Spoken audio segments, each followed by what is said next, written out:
Welcome back, guys. This is video 2 in our Disposition Masterclass series that I'm doing with my good friend and business partner, Mark Gabryel.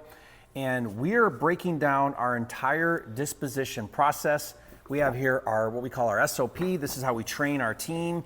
And this is basically our Bible for dispositions. We follow this religiously, but this really outlines in our entire process. And if you watch the first video, we really broke down like the overview, what we do it, how we do it, the philosophy behind it. And now what we're gonna do is we're gonna really get into the weeds on these next series of videos. The nuances of each day, from 0 hour through to each day individually. And we do a 5-day process. So no matter what you do in your contracts, you know, we want 5 days from contract with seller to contract with buyer. Not 5 days to close, but 5 days to go from seller to contract with our buyer. We want a 5-day window because we need all 5 days to really do this process correctly. Because our goal isn't to just contract with a seller, pick up the phone, call your buddy that you know wants the deal, and now you're done. You know, that's not how you get the highest price. We talked about that on the first video, so go back and watch that. Just a reminder here, guys, we're gonna put all these videos into a playlist. You can watch them in order, which we highly recommend because we're teaching it in order. So if you missed a previous video, go back and watch that first and then come back to this one. But Mark, let's deep dive now into starting with day 0. We call it day 0 because it's contract day with the seller. And this is really like the handoff process. Yeah, so this is where we have the handoff from acquisitions to dispositions. All the clerical work is being done at this point in time by your VA. They're preparing the packet to send to title. They're preparing the email that we CC the seller on everything. We say, hello, title company X. This is our file we'd like to open up with our seller. Their information is below for your reference. We're opening up this email chain so that there's a chain of communication moving forward. Let us know if you need anything from here. With that, we have the scanned contract with them, and we're including the seller on that email because we're trying to remove friction from the deal. We want to keep them informed, help them realize how professional this is. A lot of them can't believe how easy it is. They're like, I thought selling a house was going to be way harder. And I'm like, well, that's what they want you to think because they want you to go with an agent. You know, that's what agents will tell you. It's complicated. It's not. Yeah. So we try to remove all of the questions they're going to have, keep them communicated with title, and all this is happening on day 0. So we're opening title with our title company, and then all of our information is being prepared. Our photos are getting our logo watermark, Joe Homebuyer. We're preparing all of our marketing materials, and we're confirming with the seller at this point in time, before the marketing blast goes out, this is crucial, we're confirming when that walkthrough is going to take place. And another thing, non-negotiable, the seller, we want them not present. We're giving them a $100 gift card. To get the heck out of there. I've Ubered people and told them I'll pay you lunch. Here's $100 in an Uber. Tell me when you're ready, and I take care of that. Because we're starting to find, myself and other franchisees within Joe Homebuyer that we're talking to, they've gone so granular as to track average assignments with and without sellers present at the inspection. It's always better. It's always better because the buyer can be comfortable. They can feel like they're looking at things and they don't have to be walking on eggshells. They're willing to open up and talk to you, which is a big part of it. You know, we want to have a good relationship with our buyers. Now, does Dispo Manager go to the walkthrough? Dispo Manager will go to the walkthrough. Yeah, it's a great time to network with all your buyers. Correct. And answer questions and Yeah, stuff. and So we're that's going to important. and we'll get into that on walkthrough day, but we have a whole process with which we handle buyers. But then from there, all the front end work is complete. All the clerical and admin tasks are done. The file has been sent to title. EMD is getting submitted, however much you have on it. And you always set inspection day 4 days out from contract date with seller. Correct. You guys catch that? 4 days out from whenever the blast is going to be sent. Because we don't want to put this out 2 weeks before the inspection and all the hype dies off, or they find another property. We want them to remain, because just like me, their attention span isn't that long. Mine is the same way. That's why I'm a wholesaler, not a flipper.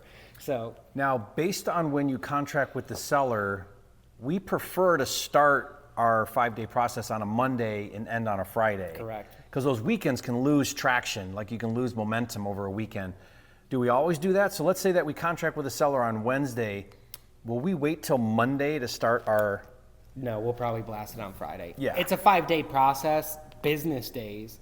You know, ideally we're going to go Monday to Friday. That's just perfect. For ease of concept, but not every time. You know, you have your inspection window, you need to meet your obligations within it.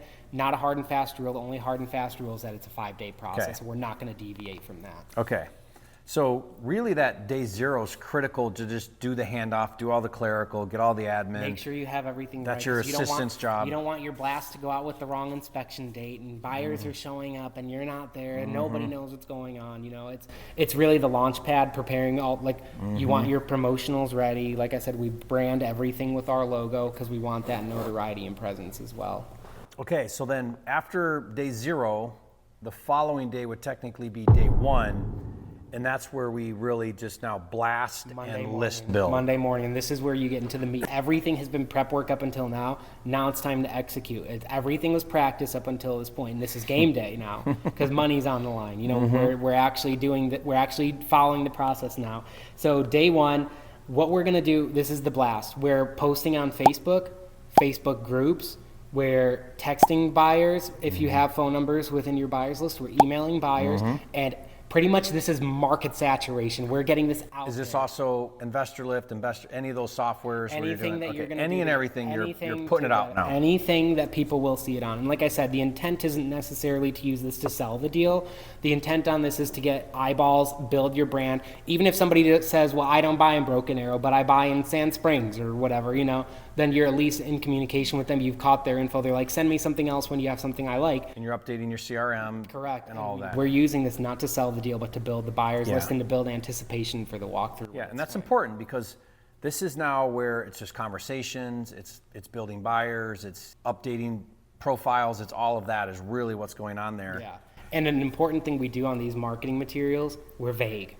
Because if you give them all the information, they got no reason to call you or to ask for more information. If they're not reaching out to you, you can't track where they're at in the workflow as a buyer as a prospect. You don't know if they haven't reached out to you. They might be like, yeah, I'll show up, and you gave them all the info. They got no reason to call you. You have no idea that they're coming. You have no idea who they are, how much they're serious about it. You don't know any of that information. Now we have that in here, but when you say vague, what information are we giving them on that initial blast? Property details, we do include the address. We include the address, at least major cross streets, typically the address or the name of the addition or subdivision.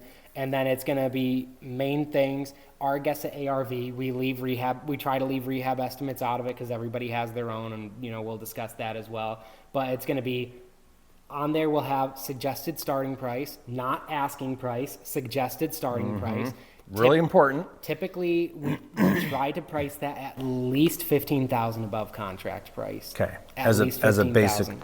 Do we ever go at or right around contract price? We're split testing multiple Yeah. strategies. The one we're working with right now is at least $15,000 above. You and I learned at this recent training that we went to that, you know, CJ Moss and those guys doing 12 million a year, they list right at 70% of ARV. Whether it's below contract or Yeah, yeah. every time Which as a we're standard. gonna test that. And what they do, and again, they do $1 million a month. They don't do less repairs, right? They just go 70% of ARV is all they do. Correct. As their suggested asking price. Okay? Correct. So you want to figure out your suggested asking price, but again, it's an asking price because the goal here is to bid. Everybody's got to bid for the highest price. Correct. We're treating it highest and best. Everybody bid. Again, we talked about this in the first video.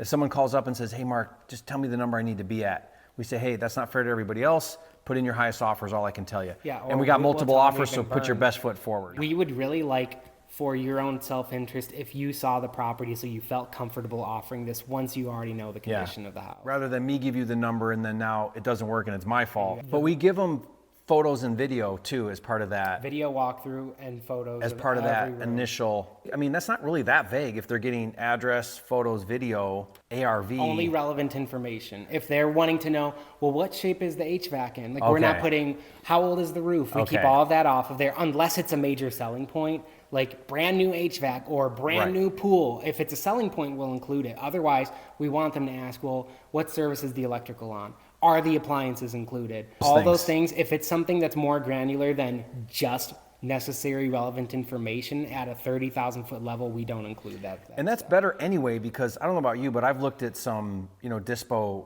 packages and it's like an entire page and it's like, I don't got time for this. You know, just tell Is me it the a number. deal? Yes Yeah. or no? You know, it's like a short versus a long form And that's video. important because you Yeah. got to understand, guys, and this is also why we outreach, because don't just assume that your buyers looked at it or opened it or whatever. It's so funny. We'll have people where they're on our text, email, all our stuff, and then they actually respond on a Facebook comment And it's like, we already texted and emailed you. You ignored that, but you respond on Facebook. they'll You don't know come what back. they're going to respond to. So that's why we're like touching them in all the places. Saturation. Yeah. It's the same as sellers marketing. You know, there's different marketing channels. The more you touch them, Cold calling, PPC, billboards if you need to. You're trying. We want to get in front of them as many ways as we can because they would want to buy the house.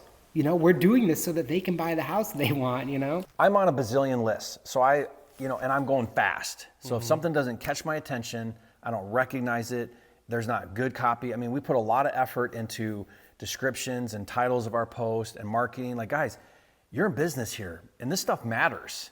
And I mean, it's a 1% thing. Like, man, if I can improve my open rates and my text. 1% open rate could be 2 times what it was before. Yeah, and then that equals real money. 500 people just in a percent, and then how many of those would be interested in buying it? You know, And this small is- things move the needle. And this is all things, guys, that you're just continually working on. And one thing that Mark and I understand being in business a while is just because it works today doesn't mean it's going to work tomorrow. So like you said, you just mentioned testing. We're constantly testing things. And I've seen things completely different in other markets. So this isn't even like that always works everywhere. It may not work as well in your market versus this market. So how do you learn all of that? You just do it so many times and you tweak one thing, see what it does, track. Like we track everything. You don't have a business if you're not tracking everything you're No, doing. it's a side hustle. It's a hustle. It's predictable revenue. That's the measure we're looking for. Predictable, meaning we know because we have data that supports these ideas. While we're also always testing something different and new to see if that's improving it or not improving it. Correct. You know, just like lead flow on the front end, cold calling might work really great for now or for a while, or direct mail, and then it stops working. We've had all the things work well, not work well, and so we're always like You need to adjusting know, though. budgets. If you're not tracking, you'll never know. You'll waste money. And Yeah. on this, like I said, you've already spent the money. You already got the contract. Make more money on it. You've already done. You've all done the work. hardest work. Yeah, the hardest. You got work the is good deal. done. Why not just execute a little bit of discipline and make sure you're going to make as much as you deserve? Your CRM, the assistant logs each engaged contact as buyer leads with so the if tiers. somebody's responding to an email saying, "Can you call me? I want more information." We're logging that they reached out. Okay, or they that's hot lead responded. or a warm lead, Yeah, yeah. then we're classifying them as such based on their response. And that could be Facebook, that could be text, that could be respond to the email. If they're like, "Call me ASAP, I want this house," we're putting them on hot. We're gonna get on the phone with them Yep. and find out what their motivation that's- is, the same as a seller. That's also part of day one is that Dispo manager calling those A-tier buyers personally. Yes. Like that's picking up that As when they come in, we're talking to You're them. picking up and talking to them. Yeah. Correct. And we're pushing everything to that conversation. Like maybe it's more efficient to text back and forth or whatever, but we want to pick up the phone and talk to them because talking to somebody is a whole nother level of building rapport, building relationship, building trust. And you guys that are like, I don't know, trying to avoid that, you got to get away from that. shortcut. And It's a limiting belief and and even a better than that is face to face. So we're always trying to build these connections stronger and stronger, which is why your Dispo manager really needs to be on that walkthrough on day 4. And I've seen this firsthand with Mark in Tulsa at a walkthrough, and all these buyers know you, they come up to you, "Hey Mark, great to see you, how's it going?" And like you're taking that time to like, I'm a market expert, I'm your guy, when you need deals, I'm the one that's gonna bring them. And so you're establishing that every time you do those walkthroughs. Brand authority.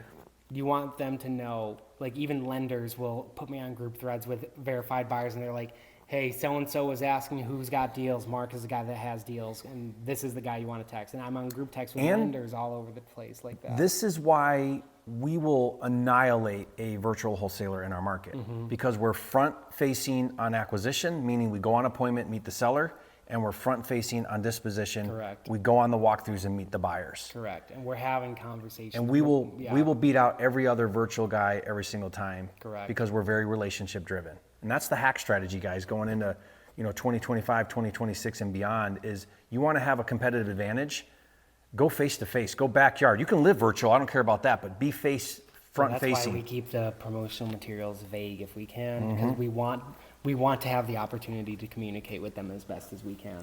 Yeah, so that's day one. That's day 0 and day 1. Now what we're going to do is we're going to move into the next video. I guess this will be video 3 in the series. Things are heating up now. And now stuff's starting to get really, this is where it gets fun too. Like, Yeah. oh my gosh, this is so fun. Especially, wholesaling is fun when you've done the hard work to get a great deal. Because when you have a great deal, Dispo is just a blast because it's a hot deal that everybody wants. You got all this action. Now Everybody's you fighting. got what people want. Yeah, they're First of chasing all. you. Yeah, instead of you like, oh my gosh, I'm trying to squeeze $5,000 out of this marginal deal. Mm-hmm. So guys, I mean, all of this works so much better when you just freaking get a good deal. Like, you want to solve all your problems in wholesale real estate, get good deals, and Dispo's fun. I mean, it's a blast. So we're gonna get into now day 2, which is that proactive outreach, and maybe we'll do day 3. We'll see how we do on that. But thanks guys for joining us again. If you want this detailed SOP, we'll give that to you for free. We'll put a link in the description where you can download that. And be sure to watch this whole series. We'll put it in a playlist for you to make it really easy. Go in order, like we said, so that you can really learn this process. If you've got questions, put those in the comments. We'll try our best to answer those and make sure you're clear on what you need to do. So thanks guys. Thank you, Mark. It's been great. And we'll see you guys on the next video.